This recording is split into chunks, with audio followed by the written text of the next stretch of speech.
Hello everyone, I hope you all are doing great. We heartily welcome you all to our YouTube channel CAD CA Master. If you enjoy what you see, hit the subscribe button and turn on the notifications so you never miss an upload. Yeah, so agenda of this session here is to deal with the modal analysis, that is free analysis. We also call it as frequency analysis. Okay, so in the earlier session, so we had covered one free analysis on the complete PIW body. We had considered a car. Okay, so on that, we try to see how exactly we need to carry out the model analysis on the automotive component. So what is the need of it? Now here we'll do the component level free model analysis. So we'll also see why we need to do it. What are the reasons? So what would be the outcome from this? Yeah.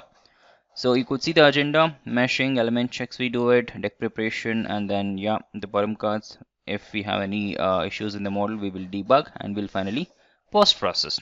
Well, let's get started with this session. Okay, so this is the model. You could see the tuning fork, which you can download it from the internet. So it's available. So if you want, you can simply model it by using any of the CAD tools. Uh, by seeing the model, you could see the resolution is not that good enough. So if you would like to set the resolution, fine. So you can just go to settings here. Just go to the top settings here. Just select the resolution, define it as 1 and apply. You could see the difference also. Now I'm just zooming in for information. So now if I just click on apply, you could see it got changed, right? Now I need to mesh this model, and you, for information, this model is the CAD geometry in short. It is just a CAD one. Okay. Now I need to mesh the surface and create the solid out of it. For that, I would like to mesh this particular shell outside surface with mixed elements. Okay, triads and quads both. For that, you can just go to generate mesh in the surface, or else I have the own setup. I would like to use this also. Just use generate mesh. Define the target length. I would like to keep it 1. So first order element, I'm using it here. So I'm telling, as I told you, I'm going to use the mixed. And it has both quad, triad, and auto tri mixed. Yeah. You need to select the entire model. Just click OK. So it will generate the mesh. Okay. The mesh looks fine. If you want, you can do some quality checks on this. Okay. Aspect ratio, minimum length, and for the needle elements also you can check. Right now I feel this is fine. I would like to proceed further. I need to detect the volume. Okay, you can just select the define volume from here, or else you can just go to volume mesh. From here you have direct option to detect. Okay, just click OK. It will give you the volume. This is the one you could see, right? Just double click on this. Define the parameters. So I would like to use the tetra FEM for the C analysis here, as we are going to deal with the structural analysis. I would like to use this. So growth rate, instead of 1.2, would like to keep it 1, so that element should remain same, all the elements size. Okay, simply click OK here, right click, and just simply mesh it. Yeah, it's done. You can activate this. You could see this is what it is. Okay, complete solid. And now let's check the material and the properties. Okay, the first one is the Pshell. We have it. Yeah, so here very important thing is Pshell thickness is 1 mm, but as I'm going to only deal with the solid here, this is solid model, right?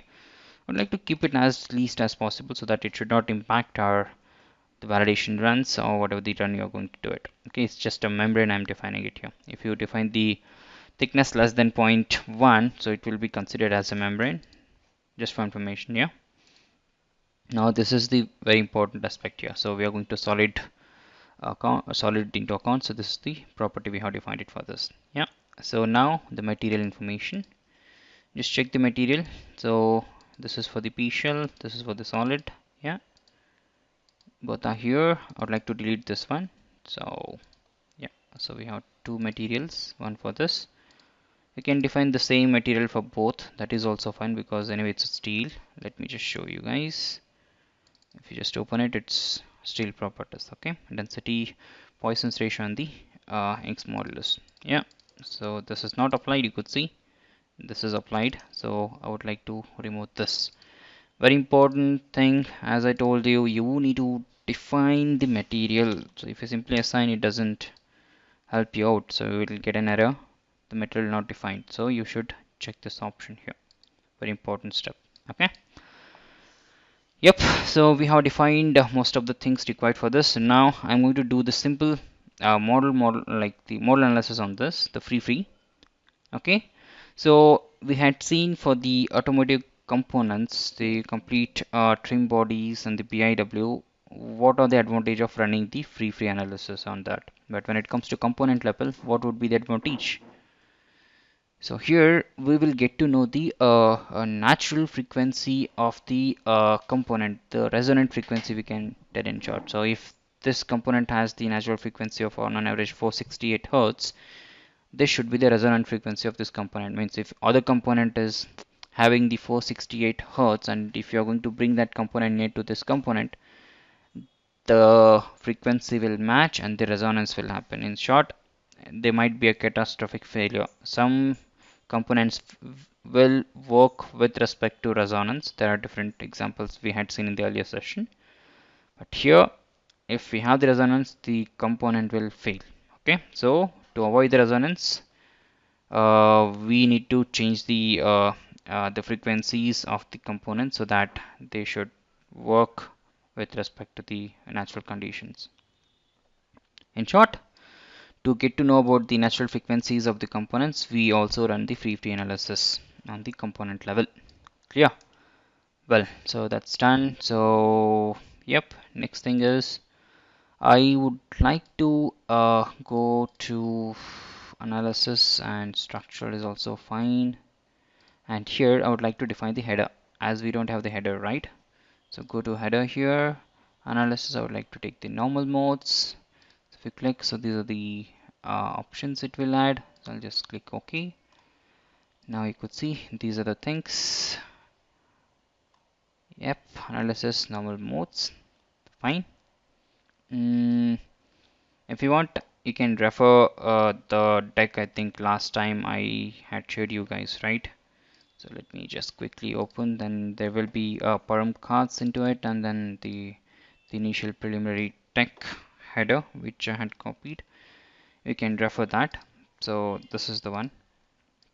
I'll simply remove everything. So you can just Control V and Control V. Yeah, you can remove this param card heading. So this is what I need. H3D I'm looking for. It should print everything. Yeah, output all the H3Ds. Okay, element check. No, we have it here. Yeah, and the moment inertial relief. If you are going for the structural analysis, if you haven't defined anything, it will be like inertia relief analysis. Okay, if you didn't define any of the SPCs into model, so this will be activated in short. Okay, now this is fine. Subcase I need to define. So anyway, yeah, it is needed, and I need to define the EIGRL code also for this. Let us do that. To run the model analysis free, I need the EIGRL code, EIGRL. You can even use EIGRA and EIGRL. So in short, what might be the difference, you can ask. In short, EIGRA will be used for the complex models, the trims and BIWs. EIGRL is for the simple components. You can even activate the EIGRA features by adding the AMLS card. Okay, in the param cards we can activate AMLS. Okay, remember that.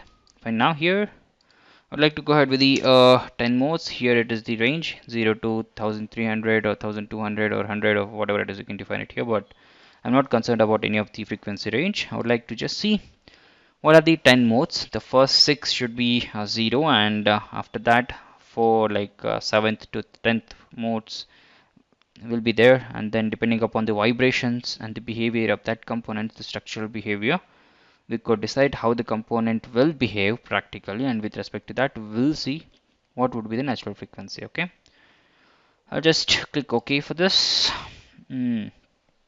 So we have defined the EIGRL card. Yep, so now you can define the subcase also if you want. Here we would like to have it subcase should be 1. So in the subcase 1 method structural I should call. Yeah, method should be caps methods.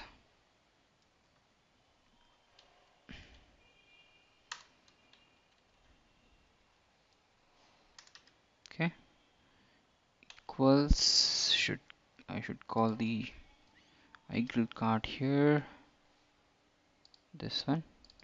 Yeah, click here, and what and all outputs you're looking for you can even enter here. Anyway, I'm having everything on the top. If you want the localized one, you can even have ESE all. Yeah, let me see. Yes, and then stress also if you want you can have. Yes, TR stress should be all. Just call it there. If you want the displacement also you can call it displacement. Yeah, call for all. Okay, this is done. If you want you can write even analysis normal modes, but if you bring it into Optistruct it will be corrected. Let's see now. So I'll simply click on OK. Now this is how we prepared our deck. Now we can just output this as an FEM format. Analysis here. Yeah, free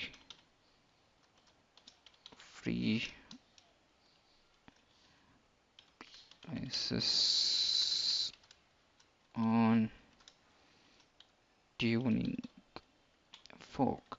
Okay.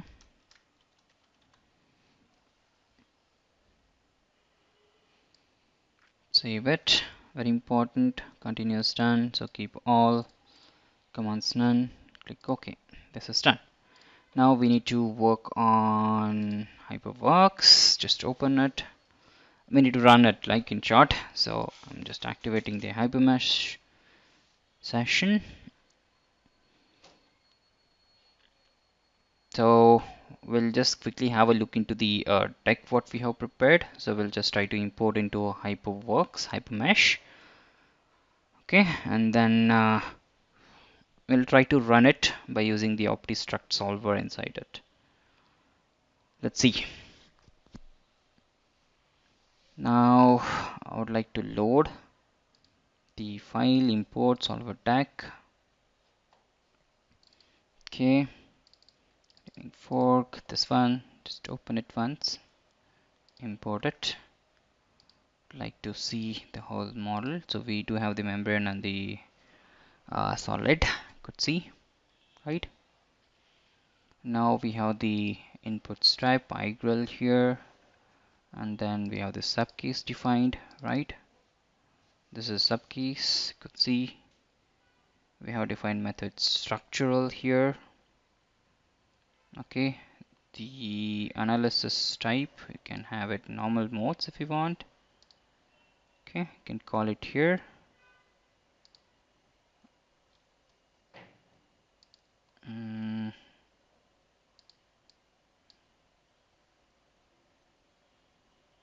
It's already here, analysis type normal modes.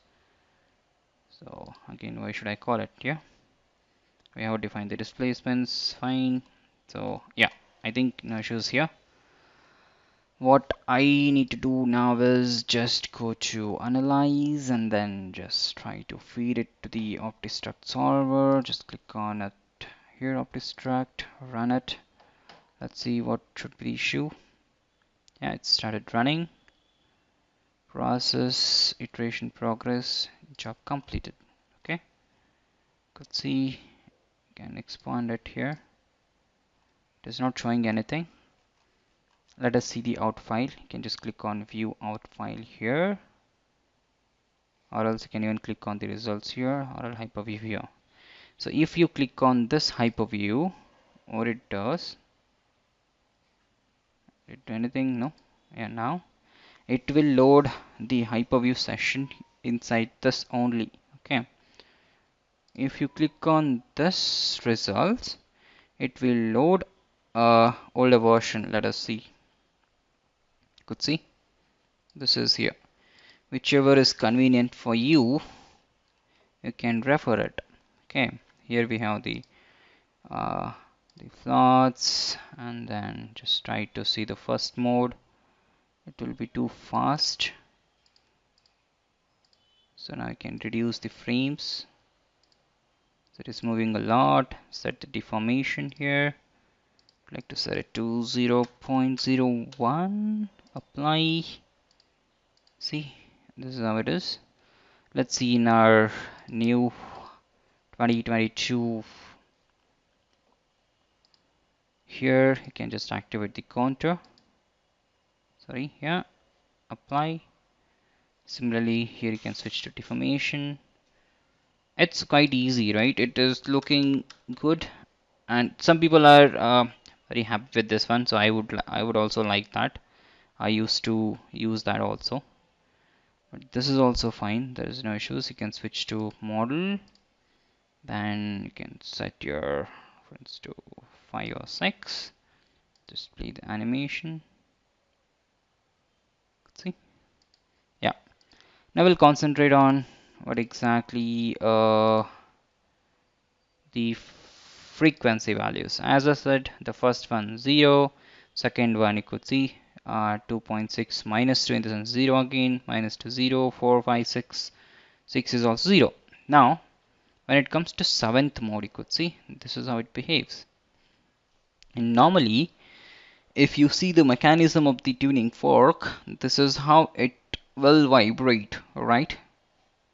So this is for this behavior, or for this particular vibration only, we will use this tuning fork. And with respect to this mode, or this behavior, or this vibration, we could see the frequency value. It is 468 hertz, in the sense 4.68 into 10 raised to 2 plus 2. So you just need to switch 2 decimals. So it is 468.27 hertz, right?